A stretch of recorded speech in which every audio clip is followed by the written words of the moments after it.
Успешна беше миналата година за тях. Олимпийски шампион. Дария Варфоломеев. Четвърто място за втората германка. Да, точно така.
Интересен финал. За съжаление имаше груба грешка, но тя е млад състезател. Правенията бяха еднакво така пренесени паралелно да работи с двете ръце, което рядко се вижда. Обикновено състезателките работят с удобната за тях.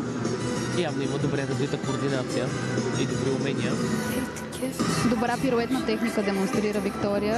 В един момент ми заприлича на професионална балерина. Много красиви пируети направи. Тя има красива линия, красива постановка на тялото. Това, което прави впечатление е по-бавното темпо на игра. Няма тази скорост на изпълнението. Ако дигне скоростта и темпото, би могла да натрупа още елементи и движения, което ще даде една още по-добра и цялостна картина и движения. 24,800, ето оценката за изпълнение 7 заради грубата грешка, съответно за единствена композицията тогава, когато гимнастичката поради груба грешка